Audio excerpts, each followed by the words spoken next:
विनायक चतुर्थी व्रत कथा। नमस्कार भाइयों बहनों, जय मां गायत्री। आप सभी का मेरे YouTube चैनल शुभकर्मा ही अष्टो में स्वागत है। आज के इस वीडियो में सुनते हैं विनायक चतुर्थी व्रत कथा।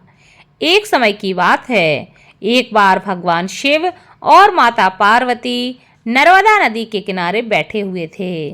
तभी माता पार्वती ने कहा कि क्यों ना चौपड़ खेला जाए। भगवान शिव ने भी सहमति दे दी, लेकिन परेशानी यह थी कि इस खेल की हार जीत का फैसला कौन करेगा। उसी समय भगवान शिव ने एक तिनके मात्र से ही एक पुतला बनाया और उसमें प्राण प्रतिष्ठा कर दी। उन्होंने उस पुतले से कहा कि हम तो चौपड़ खेल रहे हैं, लेकिन हार और जीत का फैसला करने वाला यहाँ कोई नहीं है, तो तुम्हें बताना होगा कि आखिर कौन खेल जीता है और कौन खेल में हारा है। भगवान शिव और माता पार्वती ने चौपड़ खेलना प्रारंभ कर दिया। 3 बार बाजी हुई और तीनों बार माता पार्वती ही खेल में विजयी रहीं। लेकिन जब उससे पूछा गया कि कौन जीता है, तो उसने महादेव का नाम ले लिया।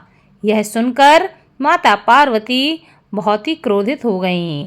उन्होंने उस बच्चे को लंगड़ा होने का और कीचड़ में पड़े रहने का श्राप दे दिया। बच्चे ने माता से माफी मांगी और कहा कि उससे अज्ञानवश ऐसा हुआ है, इसमें उसका कोई द्वेष भाव नहीं था, मुझे क्षमा करें। बार बार माफी मांगने पर माता पार्वती को उस पर दया आ गई। इस पर माता ने कहा कि यहाँ नाग कन्याएं आती हैं और गणेश जी का पूजन करती हैं। जैसे वो कहें उसी के अनुसार तुम गणेश व्रत करना, इस तरह तुम मुझे प्राप्त कर सकोगे। इतना कहकर माता पार्वती और भगवान शिव कैलाश पर्वत पर लौट गए। ऐसे ही 1 वर्ष बीत गया। फिर वहाँ नाग कन्याएं आईं और इस बालक को गणेश जी के व्रत की विधि बतलाई। लगातार 21 दिन तक उस बालक ने इस व्रत को किया। उसकी श्रद्धा देखकर भगवान गणेश प्रसन्न हो गए। गणेश जी ने बालक से कहा कि मांगो जो भी तुम्हारी इच्छा हो, मैं तुम्हें वरदान दूंगा। तब बच्चे ने कहा कि उसे इतनी शक्ति दें कि वो अपने पैरों पर चल सके और कैलाश पर्वत पर अपने माता पिता के पास जा सके। उस बालक को वरदान देकर भगवान गणेश वहां से अंतर ध्यान हो गए। वरदान पाकर बच्चा कैलाश पर्वत पर जा पहुंचा। यहाँ उसने पूरी कथा भगवान शिव को सुनाई, लेकिन वहाँ माता पार्वती नहीं थी। चौपड़ वाले दिन से माता पार्वती भगवान शिव से विमुख होकर चली गई थीं।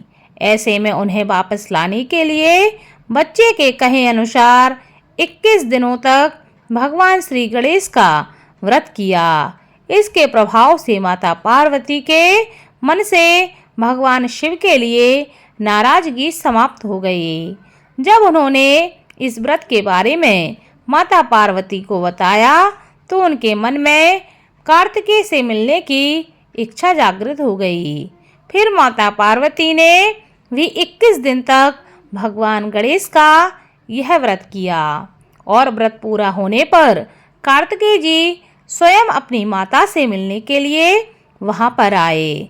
तब से लेकर आज तक यह व्रत सभी मनोकामनाओं की पूर्ति करने वाला व्रत माना जाता है। जो भी मनुष्य अपनी जीवन के संकटों को समाप्त करना चाहता है, जीवन में सुख समृद्धि चाहता है और जीवन के सभी मनोरथों को पूर्ण करना चाहता है, उसको विनायक चतुर्थी का व्रत अवश्य करना चाहिए और इस कथा को श्रवण करना चाहिए। इस कथा को श्रवण करने मात्र से भगवान गणेश की कृपा हमेशा बनी रहती है और मनुष्य के जीवन में किसी भी प्रकार का संकट, विघ्न, बाधाएं नहीं आती हैं। बोलो भगवान गणेश की जय।